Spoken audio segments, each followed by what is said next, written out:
walk us through the timeline of when Andlauer is going to like take over this team, and could it result in Staios leaving the Oilers? Could it result in changes this summer, I guess, is my question.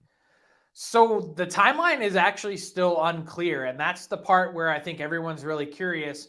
When is he actually going to be handed the keys to begin making operational changes if he wants to?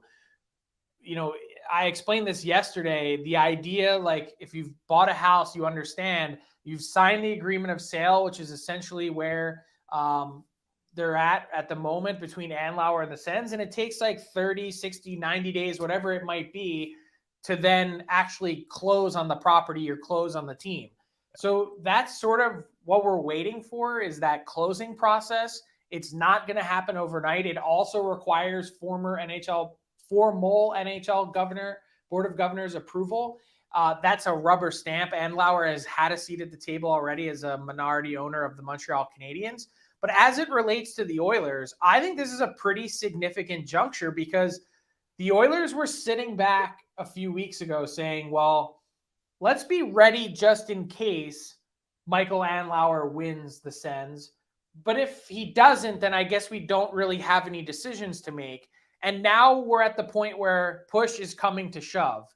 And I don't know how it's going to play out. If I were to handicap it at this exact moment in time, if Michael Andlauer wants to make the change and bring Steve Staios aboard, I don't think the Oilers are going to get in Steve Staios' way. That said, I think given where they're at with Ken Holland, knowing that he has 1 year left on his deal, and really we don't have any indication that he intends to work beyond that, you have to ask the question of what is the succession plan? You know, you don't want to be in a spot 1 year from now where Ken Holland's walking out the door and you don't know who's going to replace him. And, oh, by the way, you said you let Steve Staios walk and now you're starting from square one. So I'm not saying Steve Staios is the answer. All I'm saying is, if you think he might be part of the solution, then you have a decision to make. Should we keep this guy? Should we be protective of a guy that we went out to hire and bring into our organization also as a former player? The decision-making process, I think, will involve Ken Holland.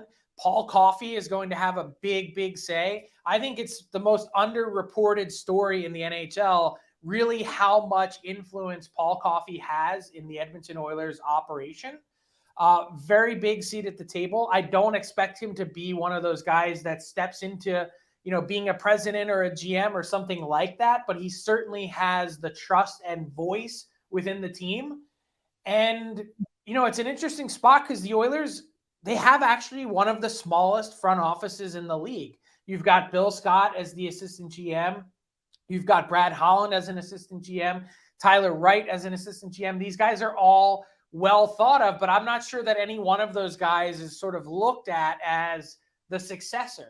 I think optically it's probably hard to get from Ken Holland to Brad Holland. And then Tyler Wright is probably, I don't know, I don't think he's going to be the guy.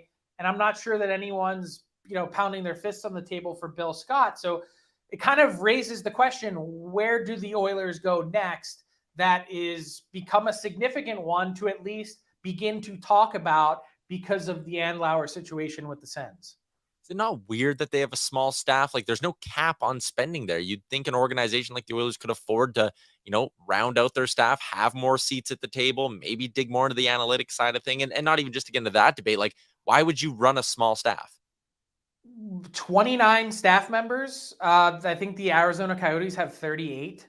Last time I checked, the Edmonton Oilers do not have an Ontario-based scout. Like, there's honestly some mind-blowing staffing and operational things with the Oilers that you're like, this is a large, revenue producing team in the NHL that is in a critically important time in franchise history with two of the very best players on the planet. Why are they not maxing out on all the things that you would think they might need in order to be successful? Yep, that doesn't make a lot of sense. And also one of the highest ticket prices in the league, which Yeah. everyone keeps nodding in the chat, I bet.